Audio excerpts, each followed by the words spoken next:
In the late 18th century, France teetered on the precipice of catastrophe, ensnared in a web of economic despair, social inequality, and political stagnation. The nation's coffers were depleted from lavish court expenditures, costly wars, including support for the American Revolution, and a regressive tax system that burdened the peasantry while exempting the nobility and clergy.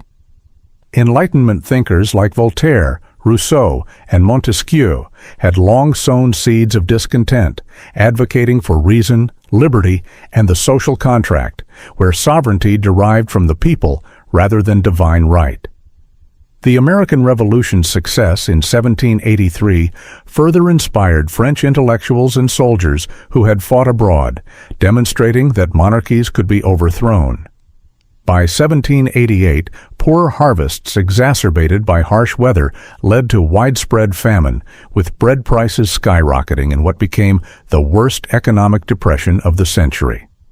Riots erupted in cities and countryside alike as the Third Estate, the commoners comprising 98% of the population, bore the brunt of these hardships. King Louis XVI, a well-intentioned but indecisive ruler, married to the extravagant Austrian-born Marie Antoinette, faced mounting pressure. Desperate for fiscal reform, he convened the States General, an ancient advisory body dormant since 1614, setting the stage for the revolutionary upheaval that would span from 1789 to 1799. This era unfolded in three distinct phases: the moderate push for constitutional reform under the National Assembly, the radical descent into terror that devoured its own architects, and the precarious stability of the Directory, each marked by idealism, violence, and transformation. The first phase ignited amid acute societal fractures. In May 1789, over 1,200 delegates assembled at the opulent Palace of Versailles, 308 from the First Estate, clergy, 285 from the Second Estate, nobility, and 621 from the Third Estate, which had been granted double representation at the urging of the reform-minded finance minister Jacques Necker. Necker, a Swiss banker popular among the bourgeoisie for his attempts to curb royal spending, hoped this would facilitate tax reforms. However, the gathering immediately exposed entrenched divisions. Archaic protocols favored the privileged estates. While clergy and nobles entered the hall with pomp, the Third Estate delegates shivered in rainy corridors, symbolizing their marginalization. Pamphlets like Abbé Sieyès, "What is the Third Estate?" circulated widely, arguing that the commoners represented the true nation and deserved proportional power. The pivotal dispute centered on voting procedures. Should the estates vote separately as blocks, allowing the clergy and nobility to perpetually outvote the Third Estate 2-1, or together by head count for true representation? The Third Estate, bolstered by progressive nobles like the Marquis de Lafayette, a hero of the American Revolution, and orators like Honoré Mirabeau, demanded the latter. Louis XVI, influenced by conservative courtiers, clung to tradition, stalling deliberations for weeks. Frustrated, on June 12, the Third Estate invited sympathetic members from the other estates to join them in verifying credentials collectively. When most refused, they audaciously declared themselves the National Assembly on June 17, asserting that they embodied the will of the nation and vowing to draft a constitution. This bold move dismantled the feudal order, transferring legitimacy from the king to the people and igniting the revolution's spark. Alarmed by this insubordination, Louis orchestrated a royal session to reassert dominance. On June 20th, workers barred the assembly hall under the pretext of renovations, fueling rumors of an impending military coup. Undaunted, the deputies reconvened in a nearby indoor tennis court, where, under Mirabeau's leadership, they swore the tennis court oath. They would not disband until France had a written constitution guaranteeing liberties. Painter Jacques-Louis David's iconic depiction later immortalized this moment, with arms raised in defiant unity. As clergy and nobles began defecting, swelling the assembly's ranks to over 600, Louis capitulated on June 27th, formally recognizing the National Assembly and dissolving the States General. Yet secretly, he amassed 18,000 troops, many foreign mercenaries, around Versailles and Paris, heightening paranoia. The royal session of June 23 backfired spectacularly. Ignoring Necker's advice for concessions, Louis annulled the Assembly's decrees and mandated separate estate deliberations. The privileged withdrew obediently, but the Third Estate remained seated, with Mirabeau famously retorting to a royal messenger, "We are here by the will of the people, and shall not leave except by the force of bayonets." This act of resistance galvanized public support. Within days, facing desertions among his guards, Louis reversed himself, ordering unification, a humiliating defeat that revealed his vacillation. Meanwhile, court intriguers, including Marie Antoinette and the king's brother, the Comte d'Artois, conspired with foreign powers, deploying troops under the reactionary Marshal de Broglie. In Paris, where reliable forces were thin, the French guards fraternized with revolutionaries. A mob liberated mutinous soldiers from the Abbaye prison, and to maintain order, electors established a municipal committee at the Hôtel de Ville, forming the bourgeois-led National Guard with its blue-white-red cockade, precursor to the tricolor flag. Tensions climaxed on July 11, 1789, when Louis sacked Necker, perceived as a betrayal favoring aristocratic plots amid rampant unemployment and starvation. Riots engulfed Paris, with orators like Camille Desmoulins inciting crowds at the Palais Royal. On July 14th, seeking weapons to defend against royal forces, a mob of 80,000 stormed the Bastille, a medieval fortress symbolizing royal tyranny that housed political prisoners and gunpowder. The governor, Marquis de Launay, ordered his 114 defenders to fire, killing nearly 100 attackers before surrendering. In retribution, the crowd beheaded him and the mayor, parading their heads on pikes, a grisly harbinger of future violence. Lafayette took command of the National Guard, and the fall of the Bastille preserved the Assembly, becoming France's national holiday. A delegation from Versailles pledged allegiance to Paris, compelling Louis to recall Necker, withdraw troops, and visit the city on July 17th, where he donned the tricolor in submission. Many nobles emigrated as émigrés, seeking foreign aid to restore the old regime.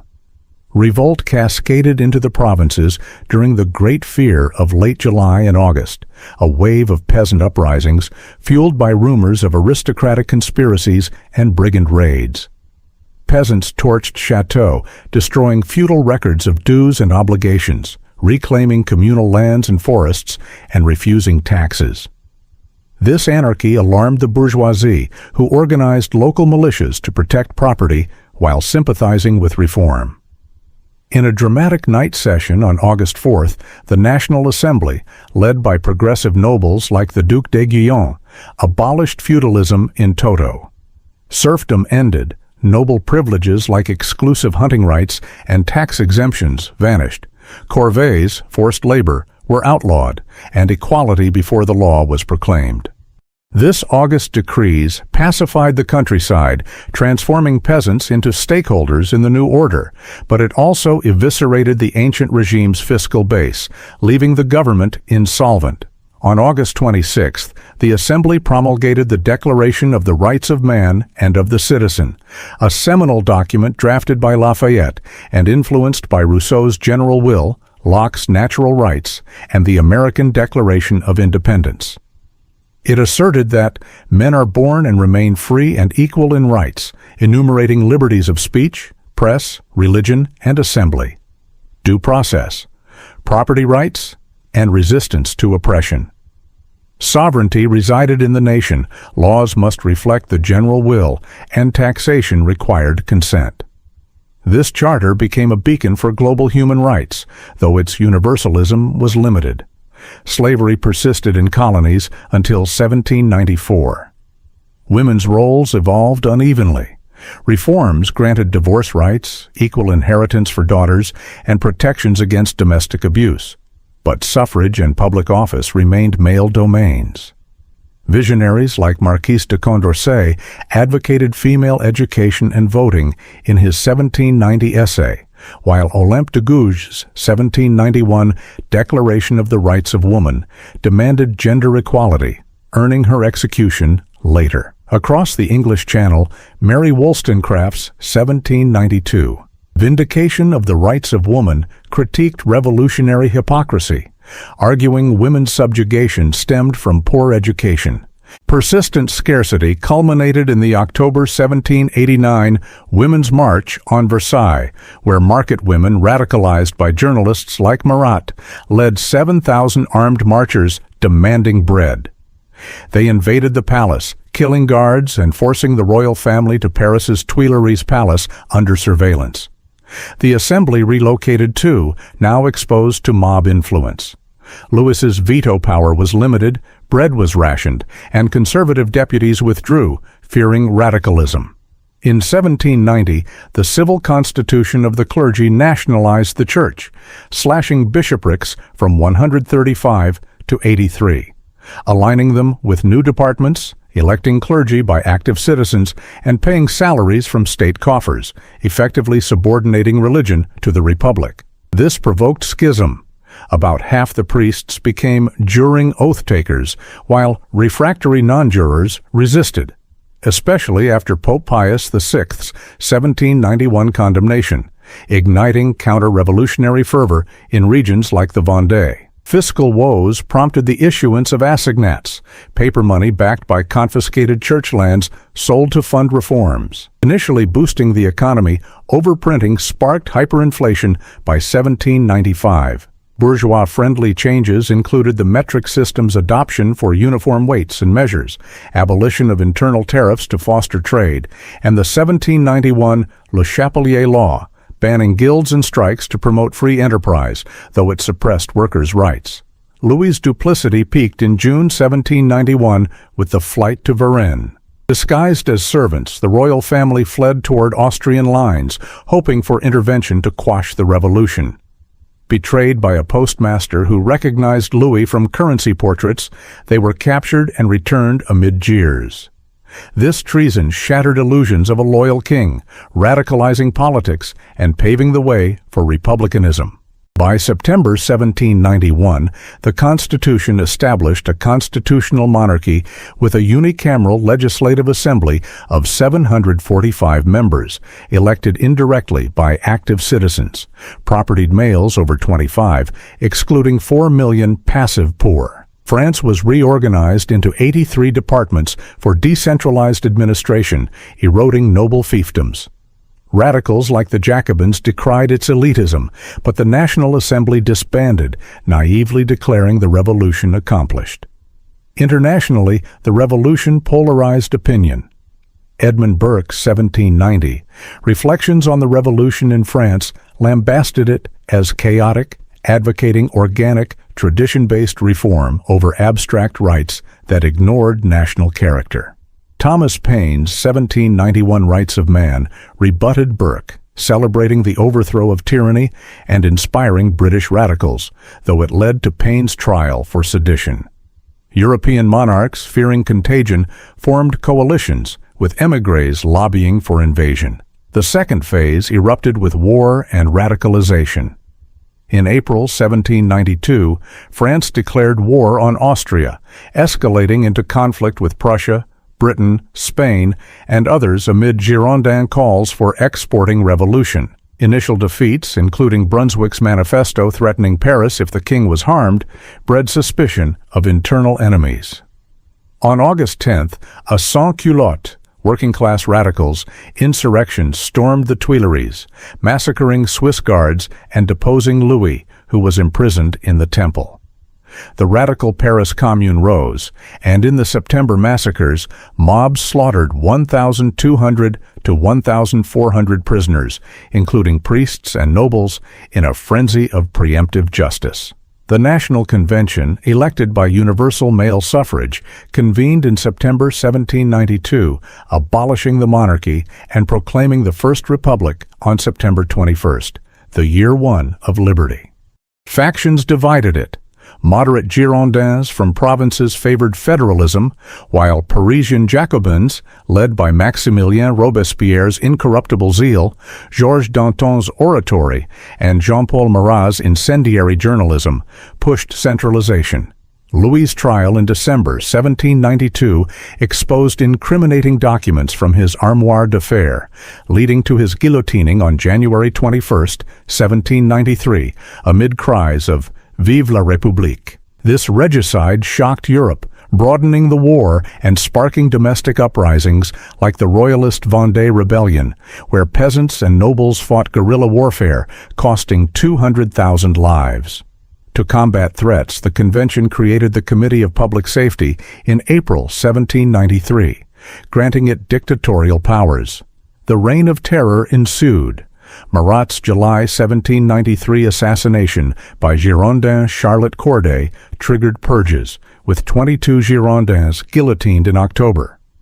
Revolutionary tribunals condemned enemies of the people, aristocrats, hoarders, speculators, and moderates, executing 17,000 officially, with up to 40,000 total deaths, including drownings in Nantes and shootings in Lyon. Robespierre's dechristianization campaign closed churches, melted bells for cannons, and promoted the atheistic cult of reason, later supplanted by his cult of the Supreme Being in 1794 for moral order. Economic controls like the maximum on prices curbed inflation but alienated merchants. War fortunes shifted with levée en masse conscripting 300,000 and victories at Fleurus in 1794. But terror intensified. Danton, advocating moderation, was executed in April 1794 for alleged corruption. Robespierre's law of 22 Prairial accelerated trials, executing 1,376 in 6 weeks.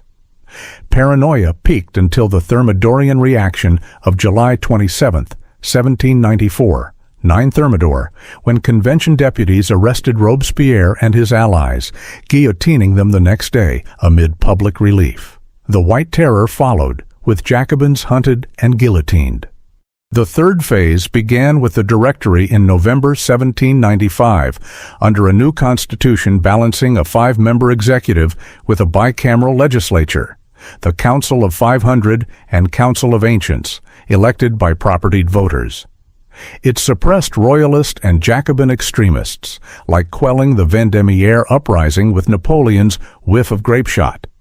Yet corruption flourished. Directors like Barras lived lavishly amid assignat collapse and famine. The economy staggered, with the franc replacing worthless currency in 1795. Military campaigns defined the era. Young General Napoleon Bonaparte, a Corsican artillery officer, dazzled with 1796 to 1797 Italian victories, establishing sister republics and looting art for France. His 1798 Egyptian expedition, though defeated at the Nile by Nelson, spread revolutionary ideals and unearthed the Rosetta Stone. Domestically, plots abounded. Babeuf's 1796 Conspiracy of Equals advocated communism, foreshadowing socialism. Instability crested in the November 1799 coup of 18 Brumaire, where Napoleon, with Sieyès and troops, dissolved the Directory, installing a 3-consul regime with himself as first consul, effectively a dictatorship cloaked in republicanism, ending the revolutionary decade. Through cataclysmic upheaval, the French Revolution forged enduring ideals of liberty, equality, and fraternity, dismantling feudalism and absolutism at the staggering cost of over 1 million lives from war, terror, and famine.